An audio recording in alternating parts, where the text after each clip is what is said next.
Sometimes it'll be a bit too aggressive, but a lot of the time it can work out. Fofo, we saw from the clips, is a Zoe monster, so secure that early laning phase, and Rare Adam should be looking good. Well, we are into picks and bans, ladies and gentlemen, for game one of this best of three between Rare Adam and Rogue Warriors. We'll quickly go through the bans here. Rise, Twist of Fate for Rare Adam, and Samira and Aphelios. So very much a mid lane focus and a bot lane focus for either side. The things I'm keeping my eyes on is that we have 3 of what I'd consider the S tier picks on this patch still up. The Olaf, the Pantheon, and the Kai'Sa. So at least 2 of those picks are going to get through. Rogue Warriors have been banning Olaf all the time, so I'm pretty surprised that they actually went away from that one.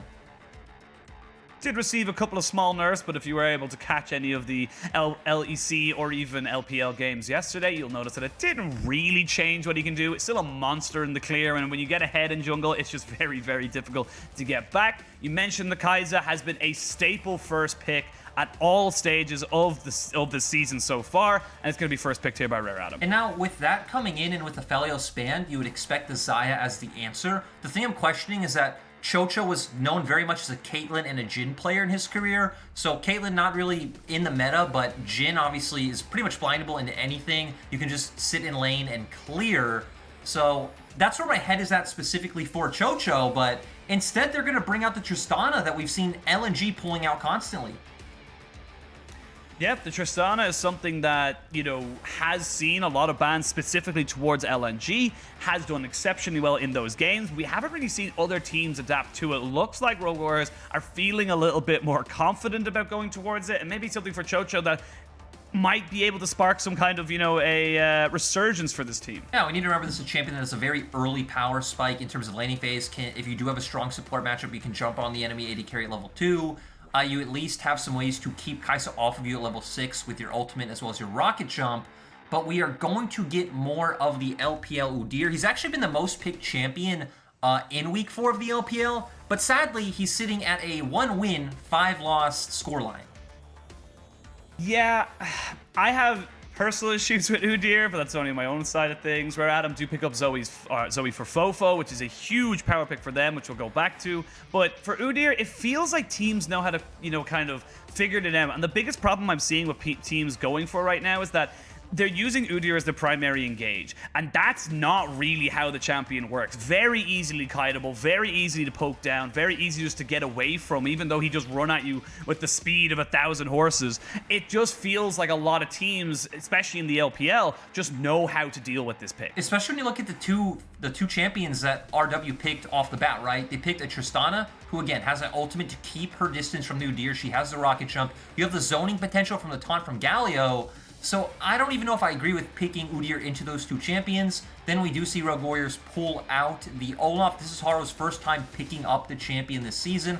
Like you said, did receive small nerfs to how it interacts with other sources of healing that are outside of your kit. So obviously that big aim was at that Gore Drinker build, but overall it's still been a champion we've been seeing a ton of in the LPL and even in other regions like the LEC. Well, locked and loaded. We see the jungles and potentially mid laner there for forwards. Can go towards the Galio. Of course, we see Reheal on it a couple of times as well. So a bit of a flex for the side of Rogue Warriors. And now they're going to focus towards that top side. See the set. You can see the Camille as well being banned away. I like this from the side of Rogue Warriors. Taking away the supports that can maybe get on top of Qiuqiu on this Tristana, get him away as soon as possible. I would love to just see Rogue Warriors pick up a very long-range mid laner, assuming that, you know, they can just put that Galio down in the support role and realistically he doesn't have too many bad matchups in that lane. Because the name of the game, I think, against Kai'Sa and Udyr is playing that range, using that advantage, and again, being able to take a lot of these longer range team fights once we do get into the pits of like a 30-35 minute game, especially with Tristana with her scaling range advantage and just how she functions as a good hyper carry for this comp. With the last ban being the Gnar, Rogue Warriors are hovering around the Aatrox. There are very few kind of what I would consider S-tier top laners left for them to choose from, considering the Camille and the Renekton with the Gnar all banned away, and the Aatrox is picked up here for Ziv. Yeah, the only thing that's really left open that we see quite a bit would be the Gragas, which of course is a flex pick, so they could go with that. You could also go with something like the Volibear into that matchup and just kind of 50-50 handshake it if they do want to play that sort of front-to-back team comp we've talked about. But instead, they're going to index into poke. They have the Zoe. They have the Kai'Sa W coming in as well. It is a bit of a weird comp that Udyr slots into, but we need to remember Udyr's jungle clear is just so fast. That is one of the reasons we've seen him rise to prominence here in the LPL. So they're just going to stack him in with what they assume and hope is a bunch of winning lane matchups like the Jace, like the Zoe, and try to get ahead from very early on. And the Kai'Sa Alistar, very, very safe duo in that bot side. Very difficult to get on top of the Kai'Sa with just so much disengage available to you as the Alistar. Coupled in with, of course, the engage you get with being the Alistar past level 6. So very, very curious to see how that lane goes. Like you said, very much a poke comp here with Kai'Sa playing cleanup, I guess, and Leyan and Hong playing just a nuisance on the front lines. As we see the Nautilus picked up here for Reheal. So the Galio is going to be going into the mid lane. Yeah, so I like that Rogue Warriors pivoted like we saw RA do. They realized, hey, RA decided to go away from what their first 2 picks signaled. They're going to go with this poke comp, so we're just going to index into more engage. They're bringing out the Nautilus. They have the Galio to try to enable the likes of Haro, you know, going into the enemy jungle, and then it's just about running face first into the enemy team. I do have questions about how this Udyr will function, but the thing that I like for RA's comp is, like we said, they have pretty good lane matchups coming in.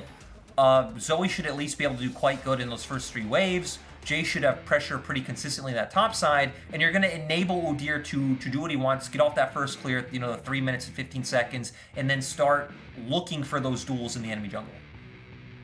Yeah, and to anyone who doesn't really, you know, kind of know about the clear time and why we're saying it's so powerful, he can clear his entire jungle by 3 minutes and 12 seconds, which gives him 3 seconds just to go and get himself a Scuttlebug, which is just an insane amount of, you know, kind of early game pressure if you can make it work for your team. Exactly. I mean, you get Crab, you recall, and you get back onto the map while the enemy jungler is typically just starting their own Scuttle Crab. So a ton of power there.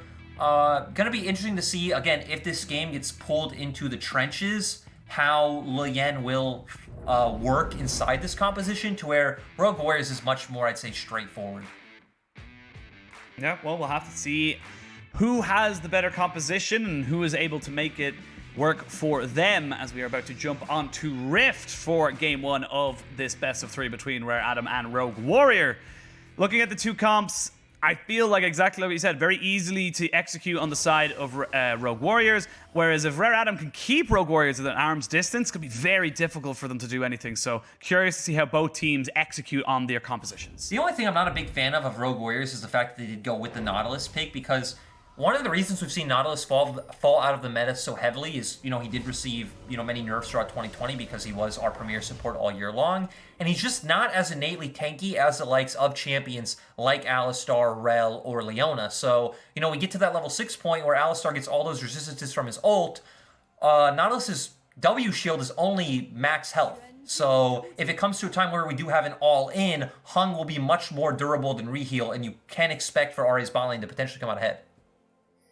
And that comes down to the way the items change, the way kind of the economy, if you will, of supports has changed in the preseason and obviously season 11.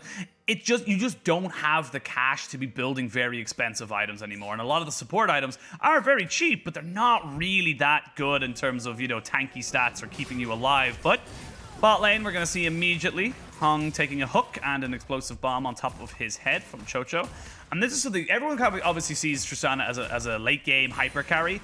Her level 2 is terrifying. If she can get a level 2 early on, especially with something like a Nautilus, they could be huge fireworks in this bot side very, very early on. Yeah, and it's interesting that she went to press the attack. We've actually seen matchups where Tristanas have gone with Halo Blade, so I don't think it's as good. But just trying to match her early laning power, the one good thing about press the attack that I think is very, I'd say, usually becomes an afterthought is the fact that after you do get that third proc, right, you get the 6 seconds of enhanced damage from all sources. So even Reheal will be dealing more damage in those trades. Yep, we'll see how that bot lane develops. And you can see already, look at the difference in the jungle. This is why we see Udyr being picked up so much, is that you're only on your third camp, whereas Udyr's already on his 4th. He's going to be able to full clear, and you're on the same side of the jungle, so there could be a potential for double scuttle here for Leyan as he starts to move his way down to his red buff. And I wonder how Rogue Warriors are going to play against this, right? Because for Leyan, he could definitely be there first. He can even hover mid and have Fofo come into river with him. But for Haro, he can play with his bottom lane. They are pushing down there. Forge getting extremely low.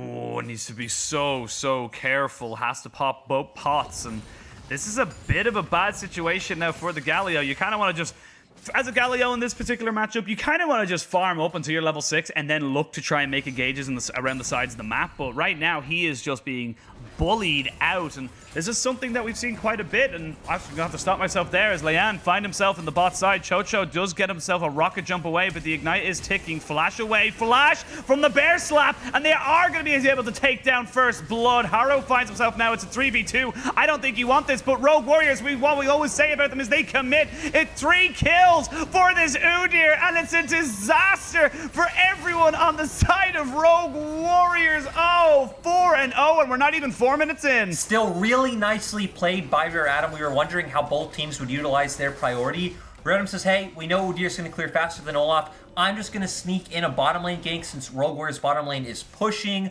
Really nice flash coming out from Leyan, and then the W from Iboy connected. It was beautiful. We're going to get to see a replay here. Even from Leyan's point of view, switches between the stances, is going to go for the flash after Tristana does burn flash and heal. Gets the stun off. There is that W I talked about from Iboy, really nicely utilized. The chaining of CC was beautiful. And then, I mean, it's a 3v2. They're strong enough to look for this. They get the kills. And then, sadly, we do see the TP come in from Forge, and he just goes down right with the ship. This is the power of something like an Udyr in full view. You get to the bot lane faster. They assume you're just going to go for the Scuttle Crab. You can flip it on them and say, no, you're overextended. We have the engage with the Alistair, and we can make this work. 3 kills for this Udyr is insane at this time. He doesn't have to go back yet. He can keep farming because of the time he took to get the 2 scuttles and then back into his jungle. It means that most of his camps are going to be respawned. And the thing is, Rogue Warriors don't even have any knowledge of this, right? They can't assume that he didn't look for a recall, because if they did have this knowledge, you could even just go straight to that dragon as Haro and look for this kind of like sneaky play. But without that information, you always need to wonder what items Leyan is sitting out, because he can outduel you. I do think he's showing on that ward that we just saw Forge place down right now and clearing that. So now Rogue Warriors at least does have the information that he didn't reset.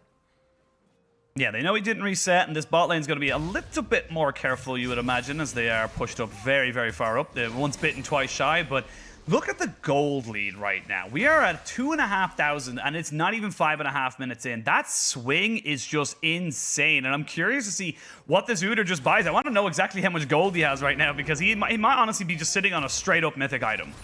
He's at least got a... Yeah, he is. You called it. Yeah, he is. For that, but I also like that we are seeing Haro go for what I said, right? It's that if you know that Leyan hadn't reset, you can just look for this early dragon play, and it'll at least be something back for the side of Haro. But the fact that we have a mythic item at 6 minutes, I think, is pretty ridiculous. Leyan now can pretty much do whatever he wants on the map, right? He can look for those invades. We've seen that Cube and Fofo have been consistently pushing, and it looks like that's what he's going to do. He's going to go into Haro's jungle and make it his own. Hextech Chem Tank is just... I just don't even know how to fathom it. Like, we always hear people like, oh, very impressive. 10 minutes got his mythic item as an Olaf. You're 6.5 minutes in, and you've already got to be able to, 100% pressure this. There's nothing that Haro can go for. Even in a 1v1, Leyan just wins. That's just a fact as well. And you can see here, Leyan, no fear whatsoever. He can just walk up. Yep, your top laner can join us. That doesn't matter to me. I can just take this camp, roll away. And that gap, that gold and experience differential is just going to accelerate much further away from the side of Rogue Warriors. Yeah, and we need to remember that Turbo Chem Tank was actually made cheaper on this patch. It did lose a bit of the magic resist that it had, but still it's completely fine as an item, right? You still get the 25 armor, 25 magic resist now. You still get the ghosting active to look for those engages, and the fact that it's even cheaper is just kind of the nice cherry on top, especially in a game like this where honestly he might have just been sitting exactly on that 2,800 gold.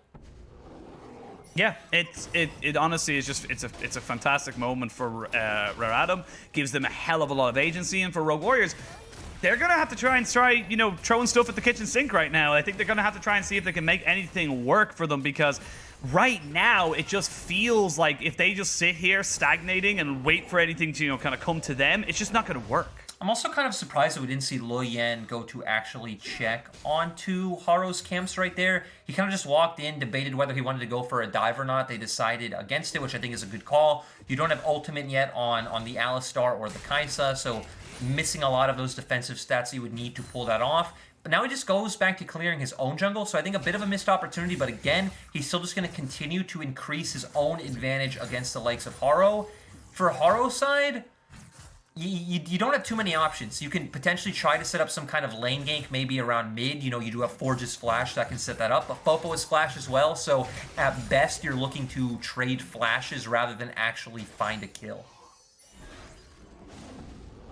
Yeah, I think until you get that Gore Drinker, you might be able to go for something, but we talked about how just at the end of draft, these are all very hard winning lanes for Rare Adam, and if they can get them going ahead, if they can get them into a position of power early on in this, in this game, it's going to be very, very difficult for the side of Rogue Warriors to kind of crawl it back. That being said, Ziv, trying his damn hard, is able to catch those sweet spots and Infernal Chains onto Qiuqiu, who has yet to go kind of, really ham on this, but he's got himself a 20 CS lead, so it doesn't really make that big of a difference. Yeah, that was a really nice chain coming out from Ziv, and I also like the way he uses Q2 as Reheal getting caught out. Yeah, getting caught, but a great dredge line to get him out to safety. You miss those and you're dead. That's just the end of it. Or at least you're burning all summoners to try and leave. But I feel like that one dragon might be the only real kind of neutral objective we'll see Rogue Warriors get for a very, very long time, because they are going to find themselves struggling to catch up with the pace of Leyan. And this is something that Udyr gives that we haven't really seen in the LPL, but probably why he's such a priority pick. He gives you pressure, he gives you tempo, and he also gives you just so much, kind of agency around the map. He can just move into this mid. It doesn't matter. You can see he doesn't care. He can just move into this, move down towards this bot side and go, yeah, I know exactly where I am. You know exactly where I am. It doesn't matter. I'm going to do whatever the hell I want. Yeah, and he's going straight to that bottom lane turret. I wonder if they will actually look to set up this dive. We do see the level 6 coming out now from both Iboy and Hung. Would be a nice place as, again... that got a bit dicey, Penguin. That got a bit dicey. I still think that it was an over-ambitious attempt from Reheal. Still, though, they're trying to make something happen. Unfortunately for him, he just loses his flash, and now he does not have that for any kind of next engage or maybe even a dragon fight in just under 50 seconds. It's just interesting to me that he picks up Herald, runs straight to bottom lane turret. Again, I'm thinking they wanted to set up that dive. They have the ultimates. They already have one. And it looked like 1.5 plates down on bot, so they could even potentially try to take that with just one Herald usage. He can't do that. He gets caught out by both Haro and Reheal. He runs straight back up to where he just was to take the top scuttle. See Haro now into this mid lane. Oh, an aggressive Protobelt forward means that we're actually going to see Fofo in a little bit of trouble. Has to flash, gets another Protobelt to try and get himself out of this one, but he ends up trading it 1-for-1. This is why you can't give Fofo this Zoe. He can turn a 2v1 and get it 1-for-1 trade. Not terrible for the side of Rogue Warriors, but definitely not ideal. And oh dear, goes straight into another one as they jump straight in with Hong. He flashes in, they get a kill over to Leyan. That's his 4th of the game. And with the jungler dead, the dragon is just spawning. It's going to be an easy objective for Rare Adam. Really nice use of lane priority coming out from the side of Hung, going to that mid lane with Leyan. They pick up those kills. Now it's going to be about setting down this Herald bot and looking for that dragon play, which they're already starting up. Yep, they've dropped down the Rift Heralds, and they're going to be able to give Iboy a load of money and that first turret as well. And then start up the dragon, and this is starting to... We're only not even 12 minutes into the game, but it feels like RA are going to be taking a comfortable win if they're able to just, cross their T's and dot their I's. Yeah, this is going to be, it's very hard to think of what options Rogue Warriors has, because their first objective needs to be finding a place where they can get prio and setting down vision. Because if you don't have information of where Leyan is, it's very hard for Haro to look for any plays of his own, because you always have to assume that Leyan can be there, even if he's like halfway across the map. With how much movement speed this Udyr has, he can always join a fight in an instant. And as of now, Rogue Warriors don't really have a place on the map where they can safely kind of cut through to start putting down vision. The only kind of advantage I can see happening right now is in that top side for Ziv. He's got a little bit of a level advantage over Cube. He's been trading very, very well and very aggressively. The Eclipse has been finished off for Cube, so he should have a much better time in the 1v1, but That's the only kind of real thing right there, is that you need to turn this Aatrox into a raid boss right now that just, runs at the backline, because it's just not really working out for the side of Rogue Warriors in terms of any other lane or any kind of aspect. Yeah, especially that mid lane I think is quite disappointing. You hit on it a bit earlier on, talking about how he should play for that level 6, and then we got a fight, so I didn't get to touch much on it, but I think for Galio in this laning matchup, the most important thing is you're backing off those first 3 waves. You're kind of taking what you can, waiting for that first reset. Typically comes around level 4 or 5. You get back to lane, you can start just ignoring the Zoe in lane. Well, Fofo using that spell book to its fullest potential, and here's Leyan as fast as you can see. He's just running at him. He's so fast. There's nothing you can do there if you're Forge. What are you possibly able to get? Double kill for the Udyr. The Bear Man is just wrecking this lineup. And, we talked a bit about how this comp plays. We're like, okay, it comes together holistically as a poke comp. It has winning lanes that can set up the Udyr early. But I like that RA are pretty much just able to play it as a pick comp with how ahead Leyan got. Again, he can go across the map in like 5 seconds. I'm going to stop, though, as nothing happens once again. No, continue. Yeah, again, he was so quickly able to get from top to mid. It looked like it took him 5 seconds that it is very hard for Rogue Warriors to look for these aggressive plays. And at this point, what they're going to need to do is they're going to have to sacrifice one side of the map. So potentially, moving Reheal down towards the bot side where Aatrox is, along with Haro, to look for a pick on Cube to find any breathing room anywhere. The problem is when you make these sorts of trades is that RA are going to win out more on the top side of the map. Whoa, Qiuqiu, whoa! Okay, I like the gusto, but that was probably not the best idea there without full information. And he gets taken down just before the turret goes down after him. And Rogue Warriors are taking a holiday in Spain without the S right now. This is hard. Remember Pego when I mentioned that Qiuqiu, what I liked about him on support was he was usually the one leading the charge. He was usually the one making those engages. I didn't think it would translate over to AD carry well, and I mean, we saw it on our screens. That's not the play. It is unfortunate with the timing, though. It did seem like he was already clicking towards going in as Hung showed up, but I don't know if he can make that play regardless. I don't think he has it either. You gone for the Gale Force, which just, inherently doesn't have a huge amount of, initial burst. It has execute, but it doesn't have initial burst damage there. And I'm going to take back what I said at the start of this game, where I said, the Udyr isn't something that I feel like, or is something that, LPL teams have found out and we shouldn't really be, prioritizing as highly. This is why teams are prioritizing as highly. The snowball, you're 50 CS ahead, 6 kills. The Gordrinko has been finished up, but it doesn't matter. You have a Thornmail. I mean, I don't know if this game is the best one to kind of put in the data book when there were 4 kills. Results-based analysis. Hey, but again, other results-based analysis is he's sitting 1-5 in his other games, but that we can now pencil in when Udyr gets 4 kills at 4 minutes. God pick in any composition.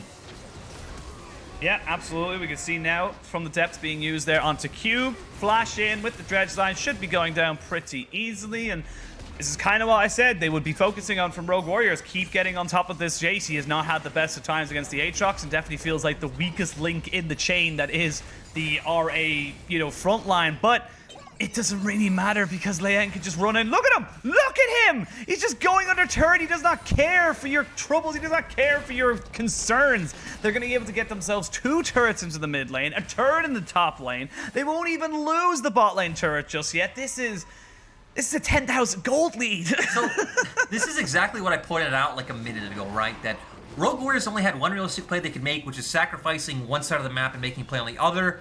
But just like we talked about, that they're going to lose out more. And especially in a snowbally game like League of Legends, sure, it's not as snowball as it was, say, in Season 3. It is still a game where the winning team has more options. The team with pressures have more options. That Rogue Warriors just don't have those same choices available to them. You're largely relying on a rare out of mistake. You don't really have the same semblance of wave clear and, let's say, defensive holding tools to where you can just turtle near your inhibitor and inner turrets and just kind of wait to scale up. They don't have those tools available to them. They have a very short range, very melee based composition with the Tristana thrown in. I feel like the only way a Rogue Warriors team can come out with a win here is if they just delay inevitably and we get to 40 minutes where items and gold mean nothing and it's down to team play. But that requires so many ifs and buts that it's just very unrealistic to think about. And to rely on that as your win condition is just not a reliable way to win games in the LPL. But let's talk about the game, as a whole. Let's talk about, how we kind of came into this draft. And for Rare Adam, I feel like they just had a very definitive goal in mind. It was get ahead of this, Rogue Warriors lineup and just try and punish them as best as you possibly can. It seems to be working, and I feel like this is deja vu. I've been to this place before because Qiuqiu, it feels like we've just went through this exact same thing about 2 minutes ago. Yeah, yes, he did. But at the same time, this really shouldn't be happening, but it's not too big of a deal, as you pointed out before. They're just going to take more on the top side.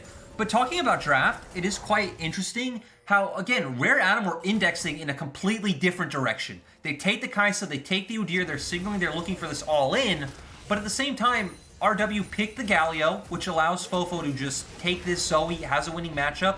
They blind pick the Aatrox next. Once again, Rare Adam can take the Jace, another winning matchup, and they were allowed to pivot this draft into a way that was playable and made sense and worked out. Yeah, I honestly, I think the pivot from Leyan, we had question marks over what kind of a jungler he is or what kind of a jungler he will be able to be in this, Rare Adam lineup, but this is working out. If you're able to get Leyan onto an Udyr with 6 kills, we talked about how he plays for himself. He's cool with that. He doesn't care about he doesn't have to care about his other lanes. He is just so damn far ahead. And you can see him already just picking up 3 items versus the 1 2/3 for the side of Haro. This guy, the man bear pig, is going to be running at you, and it's going to be terrifying. He also did go the Thornmail route, now picking up the Randuins as well, so completely ignoring Forge. Forge is so far behind, he's pretty much out of this game, just going to index into those primary 80 threats, especially that Tristana. So I like the build he has coming out as well. He's going to be the main tank for the team. He's going to be able to initiate like we're seeing right now. As well as that, you mentioned the Galio, and I'll come back to that point in a minute as we can see the Killer Instinct down onto Reheal, who goes golden, but only to delay the inevitable. Hong likes to check out some interactions there, see if his headbutt can get him out of the Infernal Chains in time. It could not. But the Galio does a decent amount of damage early. Later on in the game, not so much. It's definitely not the big AP threat that you kind of assume a mid laner will be. So I actually, I agree with you 100%. I really do love this build path from Leyan on this Udyr. He knows that he's now got a health bar that's so, large that it doesn't matter if the Galio gets on top of him and uses, even 2 rotations a spell. He's never going to kill him. True, and now we see Rare Adam starting up the Baron. And I like that we just saw Hung take out the blasting plant. Of course, Haro took Ghost, so he's no way of getting inside of this pit. This is just going to be a free one for the side of RA. We're going to probably see resets come out, assuming that Rogue Warriors don't posture for a fight like it looks like they're doing on the map. Wait, what? What happened? Qiuqiu just died, and I didn't even get to see it, but we'll have to see a replay of that. As we can see now, Ziv, the one shining light for the side of Rogue Warriors, popping the World Ender to give him that extra little bit of movement speed, but a fantastic bubble just stops him in his track. Cube gets revenge. Baron has been taken. This is a 12,000 gold lead at 21 minutes, and it looks like Rare Adam, they're ready for next. Yeah, just great performance overall from Rare Adam and Leyan. How they pivoted their draft, their macro was very on point. It's just a really nice game to see from them.